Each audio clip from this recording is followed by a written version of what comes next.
ጉልበት ይሸሻል፣ ጊዜ ይሸሻል፣ ስልጣን ይሸሻል፣ ሁሉ አላፊ ነው። ይህ የዘገየ እምነት ነው። በ7 ዓመት የሰባተኛ ንጉሥ ነህ ተብዬ በእናቴ ተቀብቻለሁ ከሚል ጥንቆላ እስከ ማንም አይነቀነቀኝም ፉከራ የተነገረው ሁሉ በ10 ቢሊዮን ዶላር ሺህ ዓመት እዋጋለሁ የሚለውም ቀረርቶ ሆነ የኔ ስልጣን በየትኛውም ጉልበት አይገረሰስም የሚለው ሁሉ ተረት እንጂ እውነት እንዳልሆነ የሚነገር እንጂ የሚቻልም እንዳልሆነ ቢያንስ በ7ኛው ዓመት መረዳት ተጀምሯል። እንኳን አንድ ሰው ወዲህና ወዲያ የሚያደርጉት የሰርክ ስራው መግደልና መንቀል የሆነ የአንድ ግለሰብ የማለዳ እንቅልፍ እንዳሻው የሚያደርገው ስልጣንን ለምን ዓላማ መጠቀም እንደሚቻል እንኳን የሚያውቁ ጠቅላይ ሚኒስትር የሚመሩት ብልጽግና ይቅርና ሮማን ኢምፓየርም ተንኮታኩቷል። ኦቶማን ተርክሽም ወደ መቃብር ወርዷል። የሰለሞናዊ ስርወ መንግስትም ተገርስሷል። እናም ጠቅላይ ሚኒስትር አብይ እንዳሉት ስልጣንም ይሸሻል። በተለይ የአምባገነን ስልጣን በደንብ ይሸሻል። ባለስልጣንም ይሸሻል። ወይም ከቀናው ሌሎችን ወደሚያደርግበት ከርቸሌ ከባሰም ብዙዎችን ወደ ሸኘበት መቃብር ይሸኛል። አለያም እንዳይመለስ ሆኖ ከአገር ይባረራል። ስልጣን እንደሚሸሽ አላውቅ ብሎ እንጂ የገባለትን እየገደለ ያገኘውን እየዘረፈ የሚቀጥል የትኛውም የጭካኔ ጌታ ጀንበሩ የጠለቀችለት እንዲሁ ነው።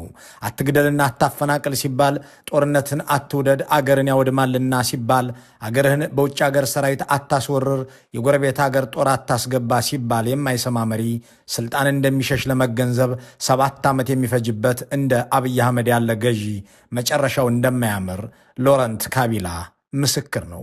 አብይ ትልቋን ኢትዮጵያን በትንሿ ኤርትራ እንድትጠቃ መሪዎቿም የኢትዮጵያን ጄኔራሎች እያዘዙ እንዲዘርፏትና እንዲወጓት እንዳደረጉት ሁሉ ካቢላ ትልቋን ኮንጎን በትንሿ ሩዋንዳ እንዲሁ ያደርጋት ነበር። ካቢላ ልክ እንደ አብይ ነበር። ስልጣን እንደሚሸሽ ያልገባው 5 ዓመትና ከዚያ በላይ የኖረ ተቃዋሚዎቼ ያላቸውን ሰዎች ሲገድልና ሲያሳድድ ቆየ። ልክ እንደ አብይ ስልጣኑን ካደላደሉለት ጎረቤቶቹ ጋርም ጸብ ውስጥ ገባ። በመጨረሻ ወደ መቃብር ወረደ። የቀድሞው ዛይር የአሁኑ ዲሞክራቲክ ሪፐብሊክ ኮንጎ ልክ እንደ ኢትዮጵያ ትልቅ አገር ነው። አንድ ኮንጎ 90 ሩዋንዳ ይወጠዋል። ግን ፕሬዚዳንቷ የነበረው ካቢላ ትልቋን አገር ትንሿ ሩዋንዳ እንዳሻት እንድታደርግ ፈቀደ። ልክ አንድ ኢትዮጵያ ማለት 10 ኤርትራ የሆነችውን ያህል ደግሞም ሻቢያን አምጥቶ በኢትዮጵያ ውስጥ እንዳሰማራው የአብይ አህመድ መንግስት ያለ ነው ነገሩ። ደግሞም ካቢላ በትምህርት የተዋጣልኝ ነኝ እስከ ፒኤችዲም ደርሻለሁ ይል ነበር። ስለመማሩ የሚያስረዳለት አንድ ሰነድ አቅርቦ ያውቅም። አብይ አህመድ ከ7ኛ ክፍል በኋላ የት እንደተማርክ ለምን ግልጽ አታደርግምና ጠላቶችህን አፍ አታስይዛቸውም ብለው ለጠየቋቸው የቅርብ ወዳጆቻቸው ለምን የኔ ብቻ ይራገባል? ምኒልክ ተምሯል፣ ኃይለሥላሴስ ትምህርት ጨርሷል፣ መንግስቱስ የት ተምሮ ያውቃል? በማለት በምሬት እንደመለሱ ተሰምቷል። በእርግጥ ምኒልክና ኃይለሥላሴ መሆኑ መንግስቱ እንደ አብይ አህመድ ዶክተር በሉኝ እያሉ ህዝብን አላስጨነቁም። ከፊርማቸው ግርጌ ፒኤችዲ የሚል መለያ አያስቀምጡም ነበርና የእነሱ የትምህርት ጉዳይ አነጋጋሪ ሆኖ ያውቅም። ሎረንት ካቢላ ግን እንደ አብይ አህመድ ነበር። ዶክተር ካላላችሁኝ ብሎ ህዝቡን የሚያስጨንቅ ካቢላ ከሞቱ አሟሟቱ እንዲል ሀበሻ ከሚወዳት መንበሩና መንበሩ ላይ ቁጭ ብሎ በሚያምነው የቅርብ ሰው ተሰናብቷል። የማይቀረውን ሞትም ተቀላቅሏል። ከመቃብሩ በላይ ያለው ስሙ ግን ከጎምዛዛ ታሪኮች ግራና ቀኝ የሚነሳ ነው። በዚህ የአምባገነኖች መዘከሪያ ዝግጅታችን ያንን ኮንጓዊ እንተርከዋለን። ከአነሳሱ ይልቅ አወዳደቁ እጅግ ይገርማል። የገዳዩ ድፍረት ያስደንቃል። አስገራሚውን የህይወት ጉዞ ስልጣንም እንደሚሸሽ የጉብዝና ወራትም እንደሚመሽ አገር ምድሩ ካልተገዛልኝ ብሎ ማስፈራራት እንደሚያበቃ ምስክር የሆነን ዘንድ ሎረንት ደዝሬ ካቢላን ይዘን ደቂቃዎችን እንቆይ። አብሮነታችሁን የምንጠይቀው በቆይታችሁ እንደማትከስሩ በመተማመን ነው።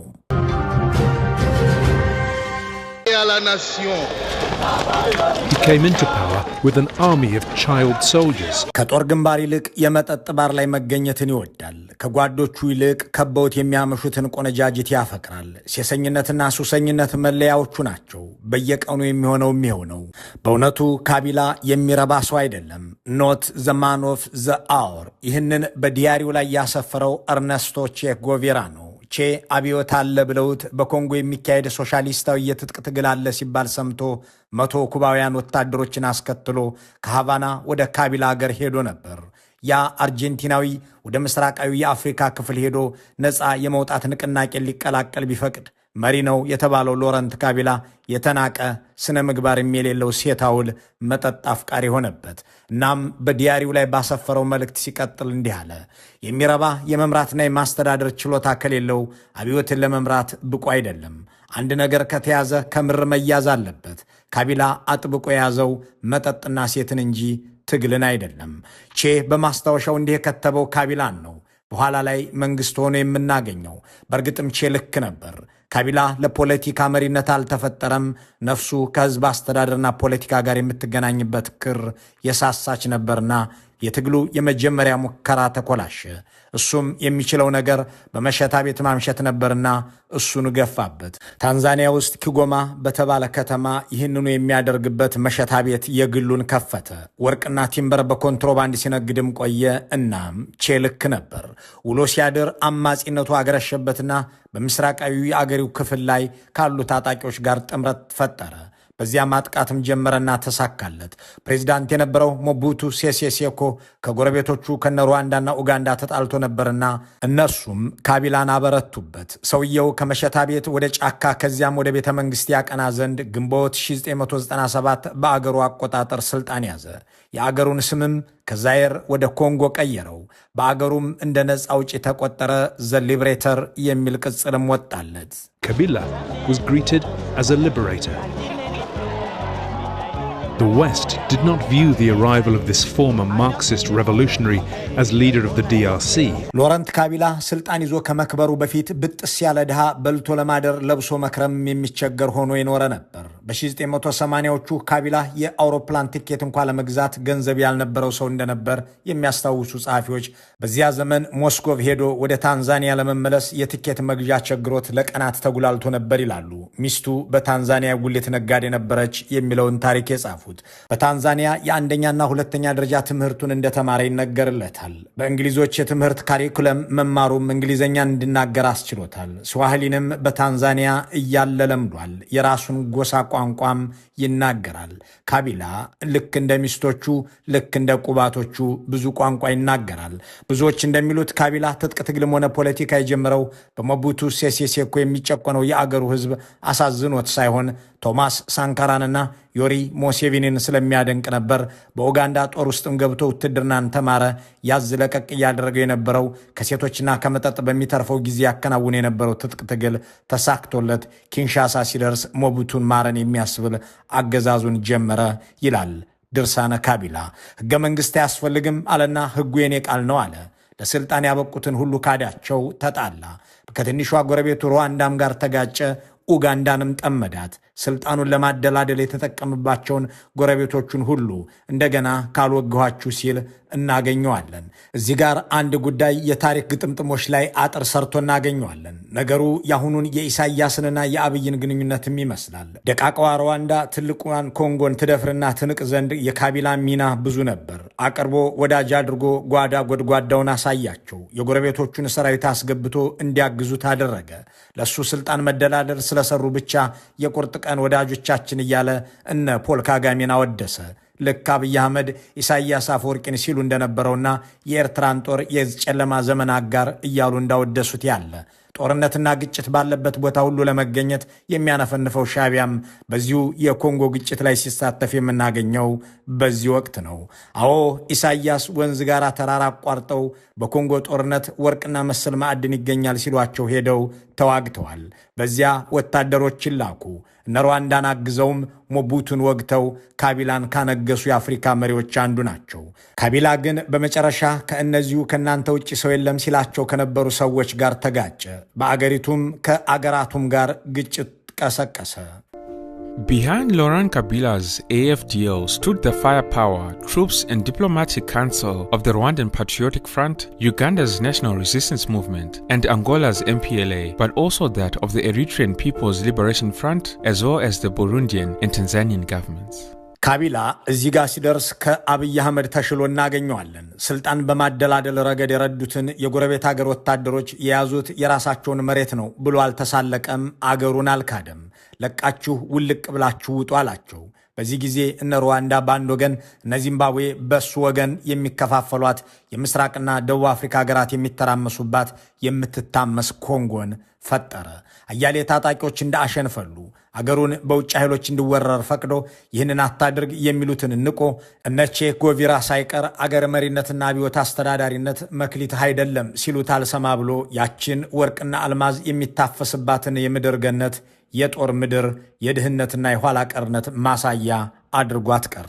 ምርጫ ይካሄዳል፣ የኔ ስልጣን መያዝ የኮንጎን ህዝብ ዘላቂ የዲሞክራሲ ፍኖት ይኖረው ዘንድ ለማመላከት ነው ሲል የነበረው ካቢላ ምርጫ ብሎ ነገር ምንድነው አለ። ያ የአውሮፕላን ትኬት መግዣ የቸግረው የነበረ ያጣ የነጣ ድሃ የተንደላቀቀ ዲታ ሆነ። የኮንጎ ሰዎች ኮፍያ የማያደርግ ሞቡቱ መጣብን አሉ። የአገሪቱ የፕሮፓጋንዳ ተቋማት ዘሚዚ የሚል ቅጽል ስም አወጡለት።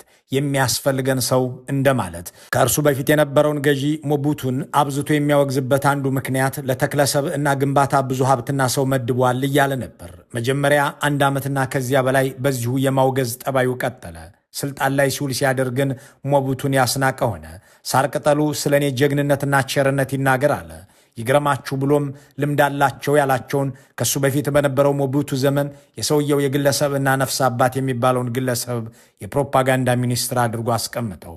እነሆ ሰዎች ሁሉ ስለ ካቢላ፣ ሬዲዮና ቴሌቪዥንም ሁሉ ስለ እሱ እንዲናገር ሆነ። ኮንጎ ማለት እኔም ማለት ኮንጎ ነኝ አለ።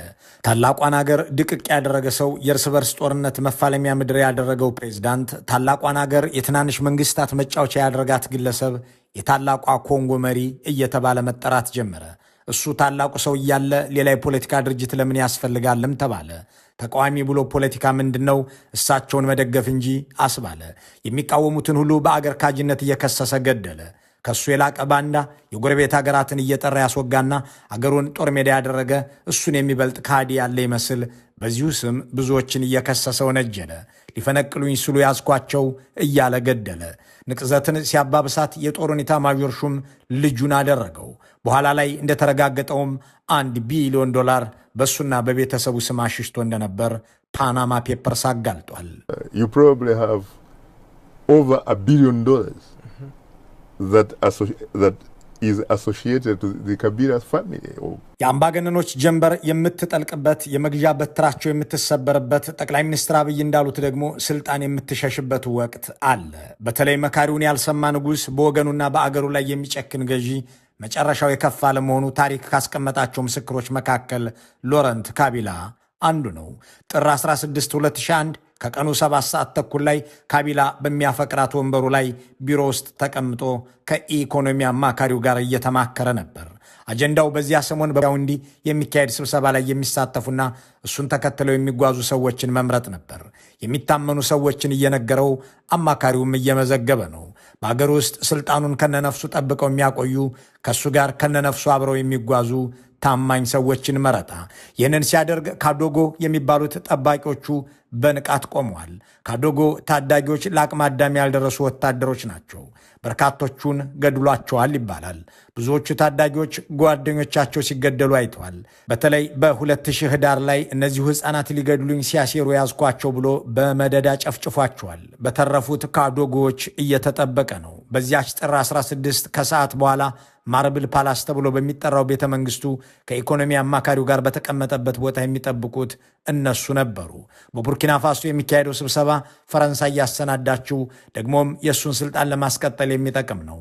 እናም ወደ ያውንዲ ሲበር የትኛው ሰው አብሮት እንደሚሄድ የትኛው ሀገር ውስጥ መቆየት እንደሚገባው እየተመካከረ እያለ ራቺዲ ምዘሌ ካቢላን ማናገር እንደሚፈልግ ገልጾ የፕሬዝዳንቱን ፈቃድ ጠየቀ። የ18 ዓመቱ ታዳጊ በካቢላ ከሚታመኑ ጠባቂዎች መካከል አንዱ ነው። ወደ ፕሬዝዳንቱም ጆሮ ጠጋ ብሎ መልእክት የሚናገር መሰለ። ለፕሬዝዳንቱ ጆሮ ያቀበለው ግን መልእክት ሳይሆን ጥይት ነበር። የተቀባበለችውን ሽጉጥ ምላጯን ገላው ላይ ሳባት። ደገመ፣ እንደገና ደጋገመ። ነጩ ሶፋ የካቢላን ደም ተቀበለ፣ ወለሉን ተዘረጋበት። ሁነቱን ለመመልከት ከዚያ ታሪካዊ አዳራሽ ከዚያ ስልጣን አልለቅም አላጋራም ብሎ በዚያው ሲጥ ባለበት ወንበር ላይ ለአፍታ እንቆይ። Le 16 janvier 2001, nous ai travaillé dans ce bureau. በዚያች ዕለት ካቢላ እዚህ ጋር ተቀምጦ ስራ ላይ ነበር። ቢሮው ዋይት ሃውስ ተብሎ ይጠራል። ከኢኮኖሚ አማካሪው ጋር ቁጭ ብሎ ነበር። ይህ በዚያን ዕለት እየሰራ የነበረው ፋይል ነው። በዚያች ዕለት ይጽፍባት የነበረችው እስክሪብቶና ያጠለቃት መነጽር ደግሞ እነዚህ ናቸው። ያኔ በመጨረሻው ምሽት የነበሩት ነገሮች ሁሉ እዚህ አሉ። አንዱም አልተወገደም። On n'a rien enlevé. Et comme Zé était assis là-bas, il a vu quelqu'un de l'autre côté. Cette porte-là était ouverte. Il a vu un de ses gardes rapprochés qui lui a fait signe. ፕሬዚዳንቱ እዚህ ጋር ሆኖ ወደዚህ አሻግሮ ሲመለከት አንድ ሰው አየ። ምክንያቱም የቢሮ በር ክፍት ነበር። አንዱን ጠባቂውን አስተዋለ። ለብቻው ሊያወራው እንደሚፈልገው ምልክት ሰጠው። ፈቀደለትና ገባ። መጣና ከዚያ አስፈላጊ ፕሬዚዳንታችን ጎን ቆመ። እንዳለ መታደል ሆኖ ከነትጥቁ ነበር። ከዚህ ከሶፋው ጠርዝ ላይ የምትመለከቱት ጥይቱ የመታውን ቦታ ነው። ጥይቱ የቀደደው ቦታ ላይ ደግሞ ደም አለ። ይሄኛው ደግሞ የፕሬዚዳንታችን ደም ነው። የፕሬዚዳንታችን ደም። Une autre ici derrière. Mais vous êtes le seul témoin. Je suis le seul témoin et le dernier à lui avoir parlé. Effectivement. Vous parliez de quoi ce jour-là? Nous préparions le son. ከፕሬዚዳንቱ ጋር የነበሩት የዓይን እማኝ የኢኮኖሚ አማካሪው ደግሞ ሲናገሩ ሁነቱን ምስል ይሰጡታል። Il claque ses souliers, il salue. Le chef lui demande qu'est-ce qu'il y a, venez. ወታደራዊ ሰላምታ ሰጣና መግባት እንደሚፈልግ ተናገረ።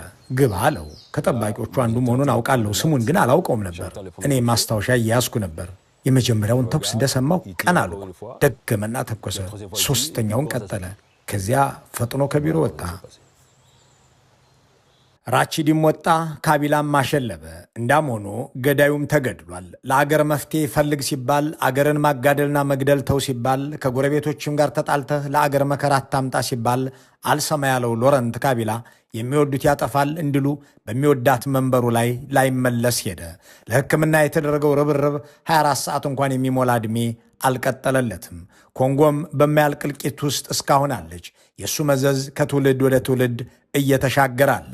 እሱ እንደሞተ ፕሬዚዳንት የተደረገው ልጁ ጆሴፍ ካቢላም በአሁኑ መንግሥት በሌለበት ሞት ተፈርዶበታል። እናም ጠቅላይ ሚኒስትር አብይ እንዳሉት ስልጣን ይሸሻል። ሲሸሽ ግን እንደ ካቢላም አድርጎ ነው። መልካሙን ሁሉ በመመኘት በዚሁ እንሰናበታለን።